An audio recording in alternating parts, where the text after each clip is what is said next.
तो friends finally Samsung Galaxy A50 में Android 10 का अपडेट रिलीज़ हो चुका है। बट इतना बड़ा अपडेट है तो अपडेट करने के पहले कुछ चीज़ें ऐसी जो आपको ध्यान रखना चाहिए।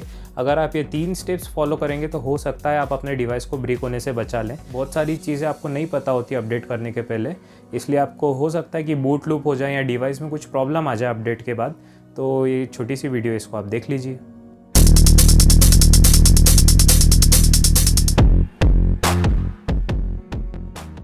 तो सबसे पहला काम जो आपको करना है वो करना है कि अपने फ़ोन को आपको कम से कम 80% तक चार्ज कर लेना है।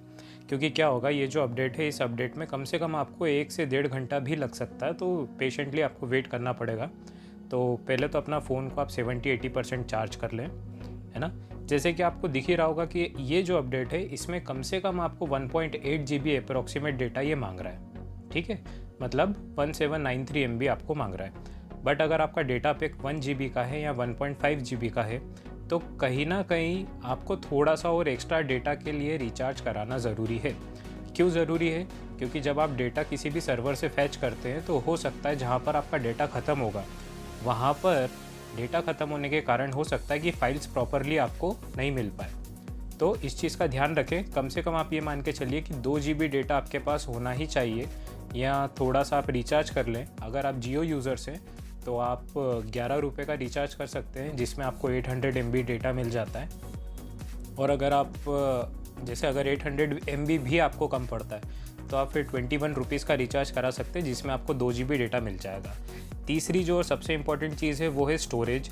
स्टोरेज का आपको यहाँ पर स्पेशली ध्यान रखना होगा। स्टोरेज का क्यों स्पेशली ध्यान रखना होगा? क्योंकि जो भी डेटा आप डाउनलोड करोगे उनके सर्वर से, सैमसंग के सर्वर से, तो वहाँ से जो भी डेटा डाउनलोड होगा वो एक्सट्रैक्ट होता है। तो कोशिश कीजिए कि आप कम से कम 5 से 6 GB डेटा अपने इंटरनल स्टोरेज में खाली रखें। मैंने आपको फिर से बता रहा हूँ, 5 से 6 GB डेटा आपको खाली रखना ही रखना है। तो इस चीज़ का आपको ध्यान रखना पड़ेगा। मैंने यहाँ पर कितना GB डेटा खाली रखा है वो आप देख लीजिए। मैंने कम से कम यहाँ पर 8 से 9 GB डेटा खाली रखा है। जैसा कि आप देखेंगे, मैं स्क्रीन को अभी मूव करा के आपको दिखा दूँगा। इतना GB डेटा मैं खाली इसलिए रख रहा हूँ क्योंकि ऑन अ सेफ साइड किसी भी तरह से ये अपडेट क्रैश ना हो और किसी भी तरह से मेरा जो फ़ोन है वो ब्रेक ना हो। इस चीज़ को ध्यान में रखते हुए मैंने अपडेट को इस तरह से अप्लाई किया है। तो थोड़ा अपडेट करने के पहले थोड़ा सा रुक जाएं, आगे मैं रिव्यूज़ लेकर आता रहूँगा। आपको वीडियो पसंद आई हो तो प्लीज़ लाइक और सब्सक्राइब किए बिना मत जाइएगा।